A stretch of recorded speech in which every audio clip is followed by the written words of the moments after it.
हिंदी में बात करना चाहूंगी और पूछना चाहूंगी, आप तो अमेठी से चुनाव लड़ रही हैं, आपके विपक्ष में खड़ा कौन हो रहा है? वो आपको अपने फेवरेट पॉलिटिशियन से पूछना पड़ेगा नाविका जी, उसका जवाब मेरे पास नहीं है।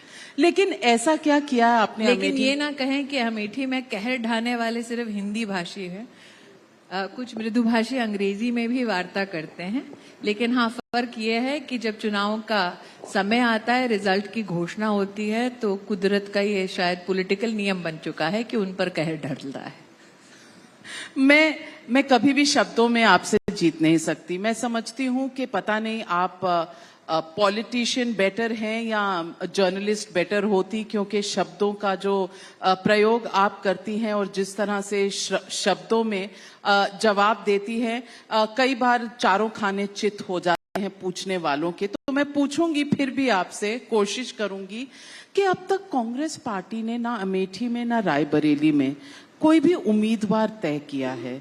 आप क्या कहेंगी? चिंतन कर रहे हैं, मंथन कर रहे हैं, या लास्ट मिनट में सरप्राइज स्मृति ईरानी के खिलाफ राहुल गांधी आ ही जाएंगे? देखिए, चिंता है इसलिए शायद चिंतन कर रहे हैं, और चिंता का कारण ये है कि साल 2019 में पहली बार भारत के राजनीतिक इतिहास में कांग्रेस के वर्तमान के तब के अध्यक्ष अपनी सीट से हारे। लेकिन उस वक्त कांग्रेस अकेले चुनाव नहीं लड़ी थी, समाजवादी पार्टी और बसपा के समर्थन से लड़ी थी। तो आज जिसे आप इंडिया अलायंस कहते हैं, उसको अमेठी में भारतीय जनता पार्टी ने एक तरफा हराया साल 2019 में। उनकी चिंता का दूसरा कारण यह है कि साल 2022 में, अगर आपको याद हो, तो गांधी परिवार के पास ही उत्तर प्रदेश में विजयश्री का आशीर्वाद दिलवाने की जिम्मेदारी थी। तब अमेठी में भाई बहन का जोड़ा आया था कि अमेठी में भारतीय जनता पार्टी को उन्हें परास्त करना है। 5 विधानसभा क्षेत्रों में से 4 विधानसभा में कांग्रेस की तब जमानत जब्त हुई थी। जिस कांग्रेस पार्टी को साल 2019 में 4,30,000 से ज्यादा वोट मिला था, वो कांग्रेस पार्टी 2022 में 1,30,000 के आसपास अपने वोट में सिमट कर रह गई थी। चिंता है, इसलिए चिंतन कर रहे हैं। चिंतन का कारण एक ये भी कि हाल फिलहाल में किसी ने जय घोष कर दिया कि एक यात्रा लेकर आप अमेठी से गुजरें तो लोगों की भीड़ उमड़ पड़ेगी। फसाना कुछ ऐसा है कि न सिर्फ पूर्व अध्यक्ष आए, बल्कि वर्तमान अध्यक्ष भी आए। उनका कम्युनिकेशंस का पूरा एक कुनबा आया।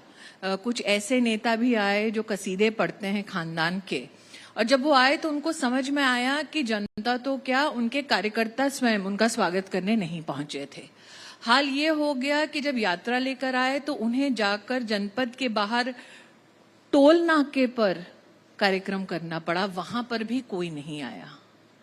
हाल ऐसा कि अगर आप उनका घोषित कार्यक्रम देख लें तो वो कांग्रेस के अमेठी के जो कार्यालय में भी रुकना अपने आप को मुनासिब उन्होंने नहीं समझा। और जो वो पूरा भूगोल जानता है, सुल्तानपुर से रायबरेली के लिए उन्होंने हेलीकॉप्टर लिया। तो शायद ही एकमात्र यात्रा का एक छंद था जिसमें उन्होंने धरती पर पग नहीं धरे, जिस धरती को वो अपनी 50 साल की विरासत मानते थे। और अगर किसी को ये खुशफहमी है कि लास्ट मिनट में कैंडिडेट अनाउंस कर देंगे और मैं बहुत चक्की रह जाऊंगी, तो इससे ज्यादा कोई जुवेलाइन पॉलिटिकल पोजीशन हो नहीं सकता। क्योंकि हम जानते हैं अंततोगत्वा कोई तो लड़ने आएगा ही। अब उनकी क्या प्रायोरिटी है, वो उन्होंने वायनाड से अपने कैंडिडेचर को डिक्लेयर करके अमेठी को बता दिया है कि अमेठी उनकी सेकेंड चॉइस है, फर्स्ट चॉइस है ही नहीं। दूसरा, अगर वो लड़ने आते भी हैं तो क्या वो अकेले लड़ने में सक्षम हैं? तो जो नेता अकेले से मतलब बिना अखिलेश, बिना मायावती, अपने दम पर, जहां 50 साल से उनकी एक हुकूमत रही है, जहां पर उनका नाम है, रुतबा है, शोहरत है, क्या वहां आज गांधी खानदान का कोई भी व्यक्ति अकेले अपनी पार्टी के सिंबल पर लड़ने की क्षमता रखता है या रखती है? तो जिसे खुद सहारे की जरूरत है चुनाव लड़ने के लिए, वो दूसरों का सहारा क्या खाक बनेंगे? स्मृति ईरानी जी, आपने एक ही वाक्य में और शब्दों पे अगर मैं गौर करूं तो आपने कहा रखता है या रखती है? ये रखती में आपने क्योंकि मैं नहीं जानती वो किसे अनाउंस करना चाहते हैं, तो जिसका जेंडर पता नहीं, जिसका नाम पता नहीं, उसके संदर्भ में और क्या बोलूं? अच्छा, ये आपने प्रियंका जी के बारे में नहीं कहा? मुझे नहीं पता, लेकिन इतना जरूर पता है कि भारत के राजनीतिक इतिहास में पहली बार हुआ है कि अमेठी लोकसभा सीट से कैंडिडेट अनाउंस करने में कांग्रेस को इतना डर लग रहा है। ये तो सही है। स्मृति ईरानी जी, सवाल आपसे ये भी पूछूंगी कि अमेठी में और रायबरेली में आपने कांग्रेस के जितने रीजनल उनके ऑफिस बेरर्स थे उन सबको तो बीजेपी में ले लिया। आपका बल्कि आजकल एक कैंपेन भी चल रहा है, सब पार्टियों से अपनी पार्टी में लोग ले रहे हैं। चाहे हिमाचल कांग्रेस हो, वहां से 6 एमएलए आपने इंपोर्ट कर लिए, 3 इंडिपेंडेंट इंपोर्ट कर लिए, रोज सुबह शाम किसी की ज्वाइनिंग होती है, कभी कोई आम आदमी पार्टी से आता है, कभी कांग्रेस से आता है।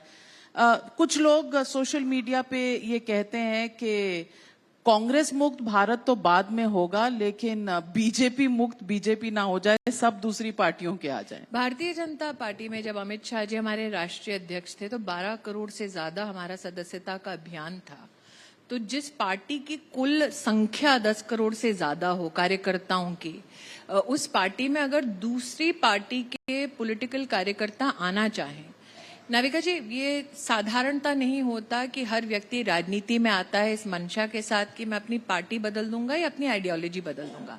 कहीं ना कहीं एक हताशा का माहौल होता है कि मैं अपने राजनीतिक दल में जिस राष्ट्रीय या फिर सामाजिक लक्ष्य के साथ जुड़ा या जुड़ी थी, उस लक्ष्य की पूर्ति नहीं हो पा रही, मेरे नेतृत्व में उतनी क्षमता नहीं है, इसलिए उनका रुझान उस नेतृत्व की तरह निश्चित होता है जो वो दमखम रखता है नेशनल इश्यूज पे या प्रदेश के इश्यूज पे या फिर कुछ सामाजिक विषयों पर डिलीवर करना ऑन गवर्नेंस।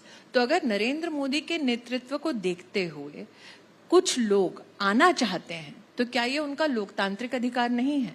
लोकतांत्रिक अधिकार है, लेकिन मुख्यतः ये कहना कि हम भाजपा के स्वाभाविक कार्यकर्ताओं और उनके कार्यशैली से पूरी तरह से विमुक्त हो जाएंगे, ये मुझे लगता है कि थोड़ा फूलहाडी होगा, क्योंकि हम देश के नहीं विश्व की सबसे बड़ी राजनीतिक पार्टी हैं।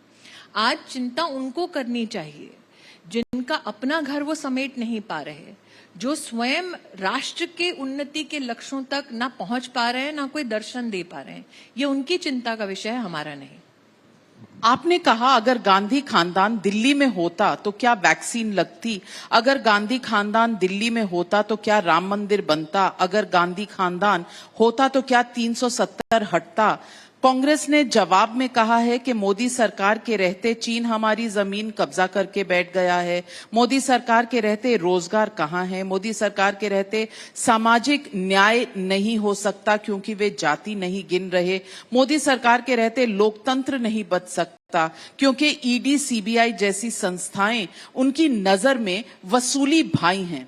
आप क्या जवाब देंगे? क्योंकि बहुत सारे सवाल किए हैं तो मेरे 3 सवालों का तो जवाब ही नहीं दिया। क्या गांधी खानदान होता तो राम मंदिर बनता? नहीं बनता, क्योंकि गांधी खानदान सत्ता में था और उन्होंने ही एफिडेविट दिया था कि भगवान राम का कोई अस्तित्व नहीं है। क्या गांधी खानदान होता तो धारा 370 हटती? गांधी खानदान था तब धारा 370 नहीं हटी, और जब नरेंद्र मोदी धारा 370 हटा रहे थे तब गांधी खानदान के ही नुमाइंदों ने कहा कि धारा 370 हट नहीं सकती, मोदी ने हटाकर दिखाया। जब गांधी खानदान था तब क्या कोविड जैसी विषम परिस्थिति आई? नहीं आई। कोविड जैसी विषम परिस्थिति भगवान की कृपा है तब आई जब नरेंद्र मोदी जैसा नेता था जिसने न सिर्फ वैक्सीन को हिंदुस्तान में बनाने के लिए प्रोत्साहन दिया हमारे साइंटिफिक समुदाय को, बल्कि साथ ही हिंदुस्तानियों तक वैक्सीन पहुंचाकर उन्होंने 160 देशों में वैक्सीन मैत्री का प्रमाण दिया। गांधी खानदान जब था तो क्या हम इंटरनेशनल बाजार में वैक्सीन की लाइन में लगते थे? ये सत्य है, इसको आप कैसे झुठला सकते हैं? तो जो और जहां तक गांधी खानदान और उनके नुमाइंदों के प्रश्नों की झड़ी का सवाल है, आप खाएं पैसा और आपके खिलाफ कार्रवाई ना हो, क्या ये संभव है? आप आज कहते हैं ईडी इस्तेमाल की जाती है। हाल फिलहाल में ईडी का एक एक्शन आपने देखा है। ईडी के उस एक्शन से पहले सीबीआई का एक केस सुप्रीम कोर्ट के सम्मुख प्रस्तुत हुआ दिल्ली की शराब पॉलिसी के संदर्भ में सुप्रीम कोर्ट ने अपनी ऑब्जर्वेशन में राष्ट्रीय स्तर पर पूरे देश को बतलाया कि 338 crore rupees of scam has happened. This is Supreme Court's observation with regards to the liquor scam when the Manish Sisodia versus CBI case was referred to for bail. Is the Congress party of the opinion that the Supreme Court of India is taking an anonymous position? Supreme court ने तो evidence देखकर अपनी observation दी होगी ना, तो क्या supreme court भी गलत है? तो अब केजरीवाल चुनाव के पहले जेल में है, तो उनका कहना है पॉलिटिकल वेंडेटा है। मैं आप ही के चैनल के संदर्भ में बात कर रही हूँ। आपकी चैनल में आपने रिपोर्ट किया शीश महल के बारे में, और तो किसी ने रिपोर्ट नहीं किया। शीश महल के कागज आप दिखा दीजिए ना। तो महल बनाए वो, महल कैसे बना और जनता की तिजोरी कैसी लुटी, अगर वो प्रश्न आप कर लें या हम कर लें तो गलती हमारी है। 9 बार ईडी ने समन किया, वो क्या कहते हैं, अरे हमने जवाब दे दिया। अरे खत थोड़ी ना है जिसका जवाब देना है, समन से प्रेजेंट होना है। और आपको जब समन करते हैं तो क्या कहते हैं कि आपके पास अगर इस संदर्भ में कोई जानकारी है, तफ्तीश में हमारी मदद कर दीजिए। यही तो कहा ना। 338 करोड़ सुप्रीम कोर्ट ने एविडेंस पाया है। ये जो रिमांड हुई है उसमें क्या कहा गया, 3 बार मुख्यमंत्री स्वयं घोटालेबाजों से स्वयं मिले हैं डील पक्की करने के लिए। उनमें से एक मुलाकात होती है दिल्ली की सेक्रेटेरिएट में। कोई भी जो सरकारी तंत्र को जानता है, अगर आप मुख्यमंत्री के ऑफिशियल कार्यालय में जाकर किसी से मिल रहे हैं, आपकी एंट्री एग्जिट टाइम स्टैम्प्ड होती है। बैंक के ट्रांसफर्स हैं, आईटी की रेट्स तो छोड़िए, बैंक का ट्रांसफर है, तो एविडेंस ना देखा जाए। लेकिन अरविंद केजरीवाल देखकर अगर एजेंसी कहे कि आप थोड़ा अगर जवाब दे दें तो पुष्टि हो जाएगी, आप वो जवाब भी ना दें। पर उनका कहना है चुनाव से पहले ही क्यों? आप 9 बार पहले बुलाए जा चुके हैं, तो क्या आप जानबूझ के 9 बार समन स्किप कर रहे थे ताकि चुनाव तक आपको कोई हाथ ना लगाए? जबकि अगर आप रिमांड की एप्लीकेशन देखिए, उसमें लिखा है आपने पैसा कहां इस्तेमाल किया, गोवा के विधानसभा के चुनाव में इस्तेमाल किया, और उल्लेख है पंजाब के चुनाव में भी इस्तेमाल किया। ये पैसा जो लूट रहे हैं, स्कैम कर रहे हैं, थोड़ा घर पे रख रहे हैं, थोड़ा अपनी राजनीतिक शक्ति को बढ़ाने के लिए कर रहे हैं। तो आपको लगता है ये जो लूट चुके हैं पैसा दिल्ली से, ये निष्पक्षता से ये वाला चुनाव लड़ने वाले हैं? तो आप चुनाव में निष्पक्षता लाने के लिए अरेस्ट कर रहे हैं केजरीवाल? मैं अरेस्ट नहीं कर रही हूँ, वही तो विषय है, ईडी कर रहा है भाई।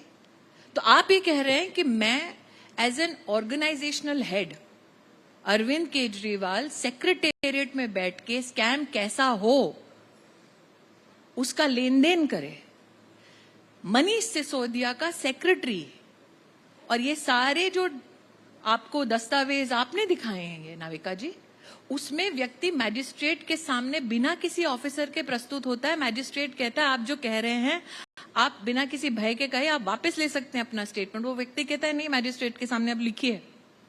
वो व्यक्ति जो मनीष सिसोदिया का पर्सनल सेक्रेटरी है, अब मनीष सिसोदिया का पर्सनल सेक्रेटरी नाविका कुमार ने तो नियुक्त नहीं किया। मनीष सिसोदिया का पर्सनल सेक्रेटरी कहता है अरविंद केजरीवाल मुझे घर पे बुलाते हैं, मनीष सिसोदिया सामने बैठे हैं, कहते हैं ये पॉलिसी होगी और इस पॉलिसी में 12% का या किसी परसेंट का प्रॉफिट मार्जिन होगा, ये जस की तस पॉलिसी उठा के रख दो। ये वक्तव्य किसका है? मनीष सिसोदिया के पीएस का या पीए का है, जिसको मनीष सिसोदिया ने नियुक्त किया है। तो आप स्कैम करो, आप पैसा खाओ, आप सेक्रेटरीएट में डील्स करो, आप चुनाव को प्रभावित करने के लिए लूट का पैसा भेजो, लेकिन आप पे कार्रवाई ना हो। आपको ईडी बुलाकर पूछे भी नहीं कि साहब इतना सारा मनी ट्रेल मिला है, आपका नाम आ रहा है, क्या आप मिले थे? वो ना पूछे। तो लोगों का कहना है और विपक्ष खास करके ये मुद्दा उठाती है कि जिन लोगों पर ईडी सीबीआई के केसेस हैं, हेमंत बिस्वा शर्मा से भी पूछा था, उन्होंने जवाब दे दिया है। मैं आपका धन्यवाद करती हूँ, आप मेरा हर इंटरव्यू देखती हैं। भाई मैं कांग्रेस के नेता की तरह थोड़ी ना हूं जो बेखबर हूं।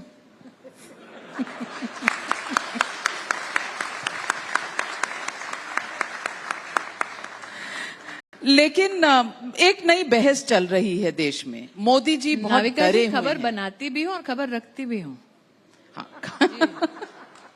केजरीवाल जी की पार्टी कह रही है मोदी डरे हुए हैं, राहुल गांधी जी कह रहे हैं मोदी बहुत डरे हुए हैं, अखिलेश यादव भी कह रहे हैं कि मोदी जी डरे। मुझे ये बताइए, केजरीवाल की कितनी जमानतें जब्त हुई हैं अब तक? प्लीज आप एक एक स्टेट निकाल कर देख लीजिए।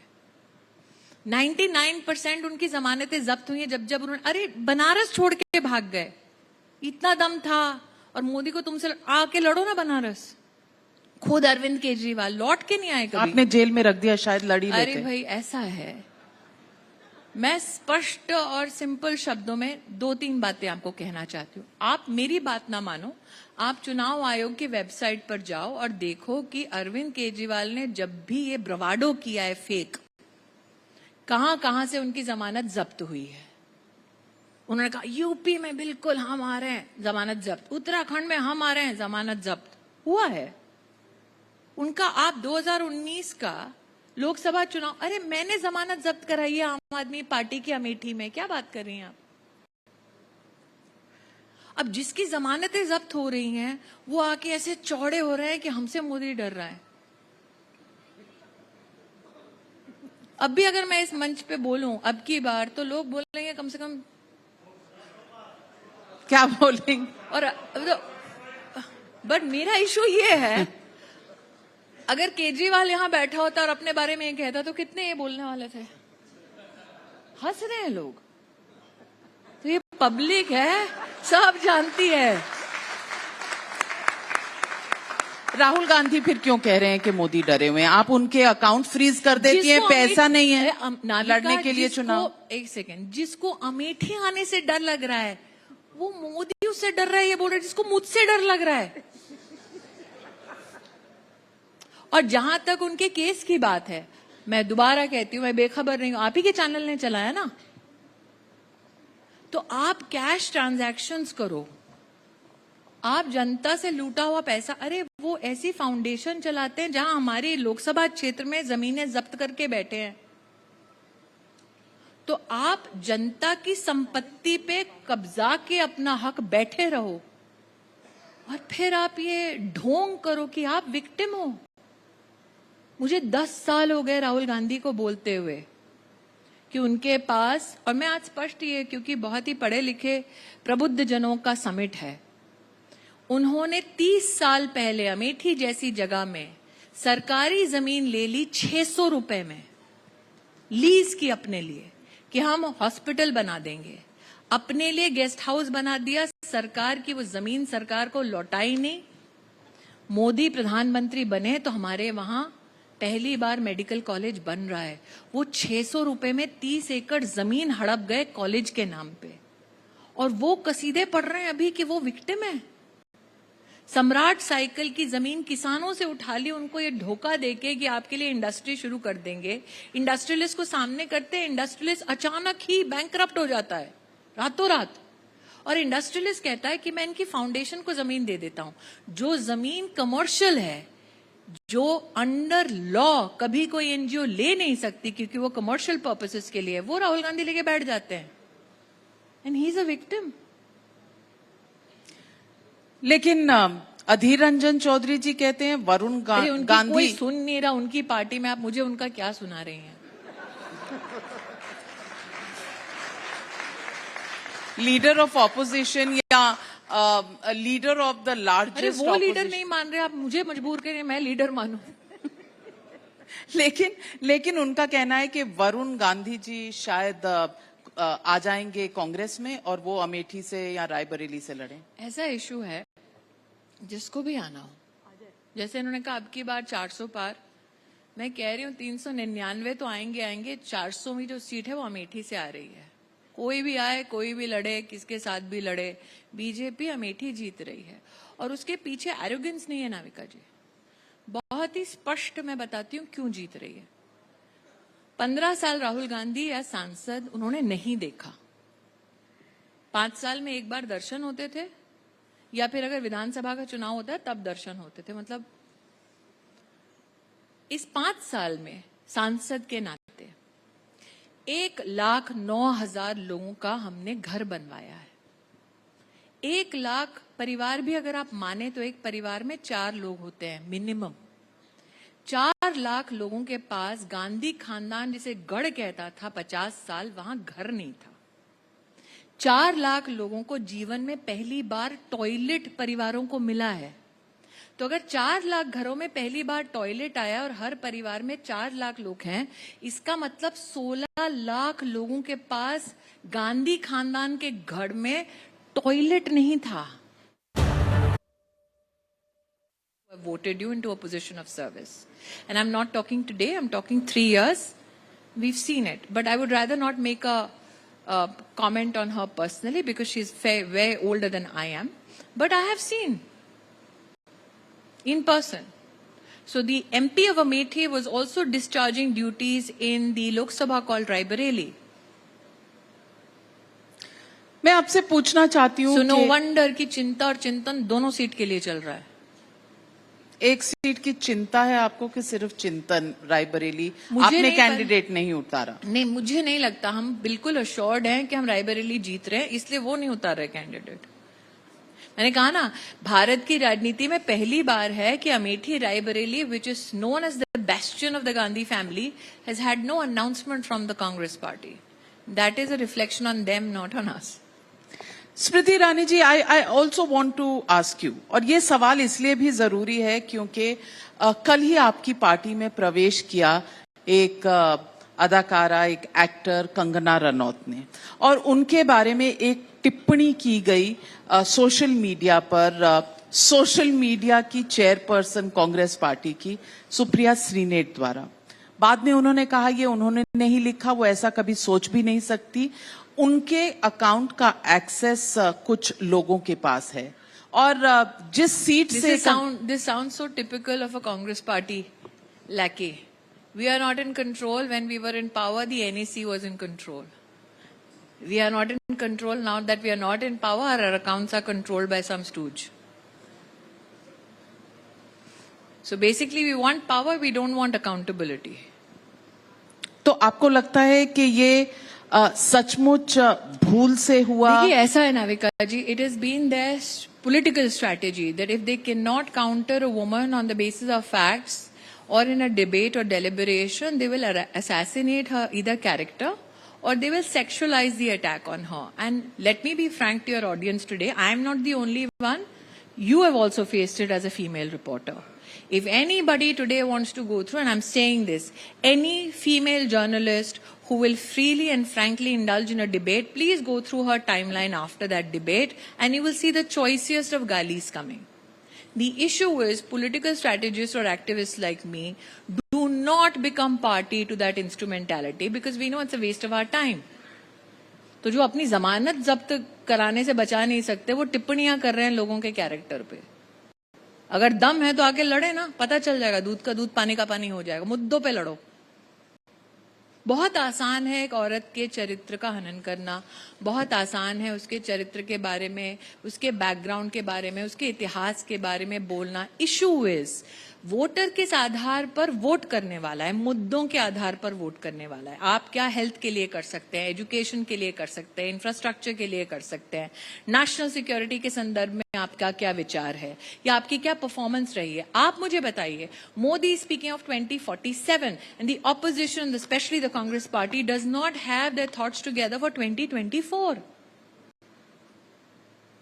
Do you think people of this country will waste their effort, their energy to engage with somebody who does not have their wits about themselves? ना उनका नेता पक्का, ना उनकी नीति का किसी को पता, और नीयत क्या है ये तो सब जानते हैं।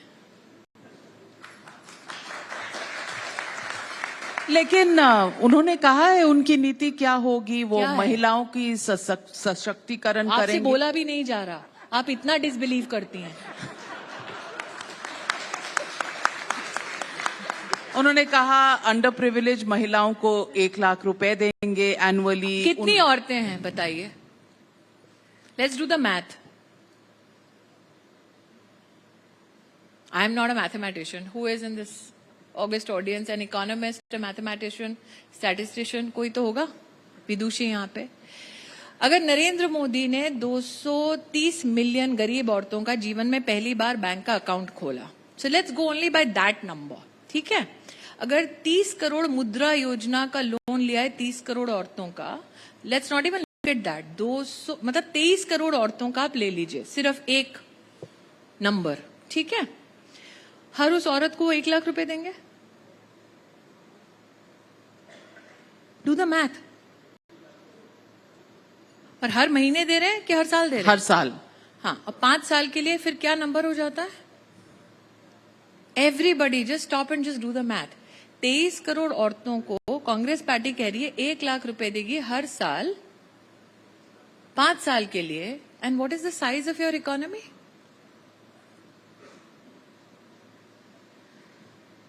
Well, Nobody wants to do the math. That is how ludicrous what the Congress is saying is.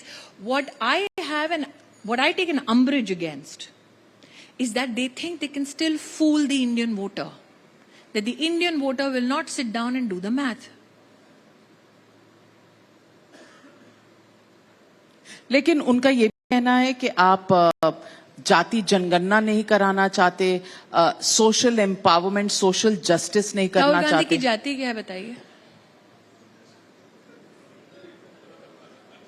He wants to do the count. Let's do the count.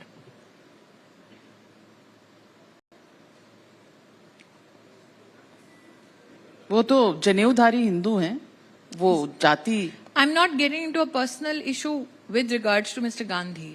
Why am I saying this? That while the Prime Minister of India speaks about us becoming the 3rd largest economy in the world, while the Prime Minister talks about 100 startups in the space sector, while the Prime Minister talks about expanding our defense exports, while the Prime Minister talks about us engaging in more technology-based services, while the Prime Minister talks about expanding our skill and academic infrastructure, what is Mr. Gandhi talking about? And he has no takers for it in his own party. If you look at what Abhishek Manu Singhvi wrote.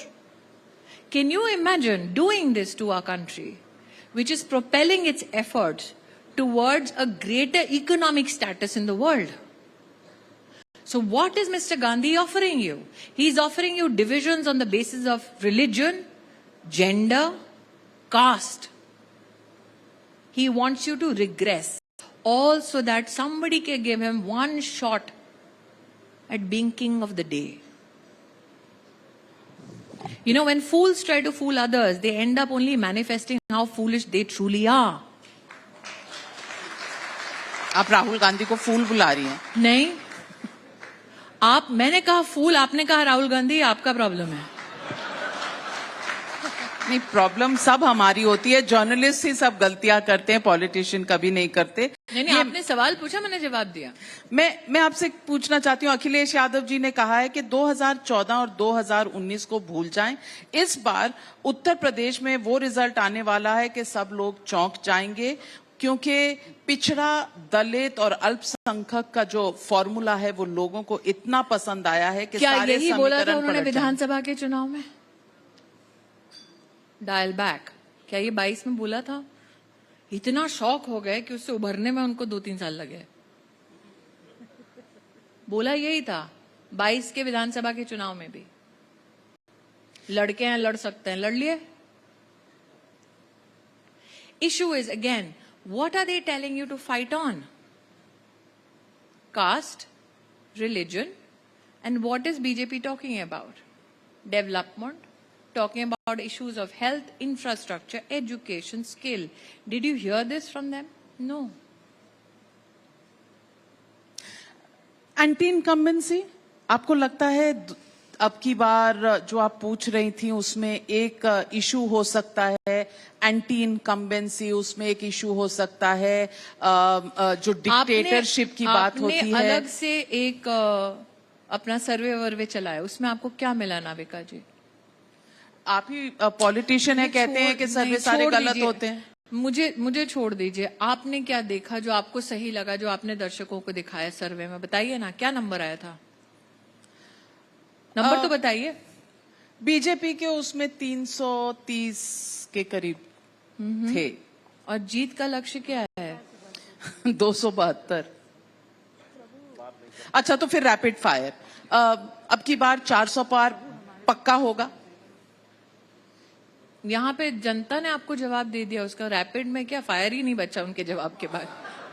Congress party इस बार कितनी सीटें? ये आप राहुल गांधी से पूछिए उनका क्या लक्ष्य है। नहीं, पर आप फील्ड में है, आप उससे मैदान बात कर को रही हैं जानते हैं। जिसके सामने राहुल गांधी अपना कैंडिडेचर घोषित नहीं कर पा रहा है। स्मृति ईरानी जी, आपको लोग सरकार चोर भी कहते हैं, आप सरकार चुरा लेते हैं कांग्रेस के पूरे कार्यकाल में, और सुधांशु जी हमारे सबसे विदुषी और विद्वान पॉलिटिशियंस में से हैं, वो आपको पूरा इतिहास बता देंगे कांग्रेस पार्टी का। Subject to correction by Sudhanshu ji, 84 times they have dismiss governments, correct? BJP ने एक बार भी कॉन्स्टिट्यूशनल इंस्ट्रूमेंट्स का इस्तेमाल नहीं किया टू डिसमिस गवर्नमेंट्स। ये हमारा रिकॉर्ड है। बस आप तोड़ लेते हैं, आप तोड़ लेते हैं, उनके एमएलए हाई कर लेते हैं। आपको निष्पक्ष रूप से कहूंगी, आपको जाके सदन में संविधान के संरक्षण में अपनी ताकत का वहां पर कितना इजाफा हुआ है या कितनी कमी हुई है उसका साक्षात्कार देना पड़ता है। और ये साक्षात्कार और ये हमारी जो अग्नि परीक्षा है वो हर विधानसभा में हो चुकी है। लेकिन मैं पुनः कहती हूं, मोदी कहते हैं what we will be as a nation in 2047 and Congress can not get its own act together in 2024। That is the difference.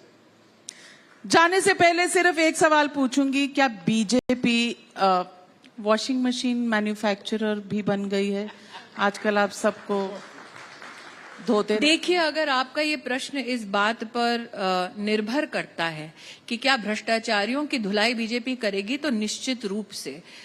अगर आप उत्तर भारत में हैं और पंजाबी हैं, जैसे सोहेल सेठ का भी एक रह चुका है सामाजिक इंक्लिनेशन, तो हमारी माताएं सोटे से मार मार के मैल निकालती थी, वही हम करेंगे। On that note, as always, fearless and fierce, Smriti Irani, ladies and gentlemen, thank you very much, Smriti Irani, for always speaking from the heart and absolutely crystal clear. Thank you.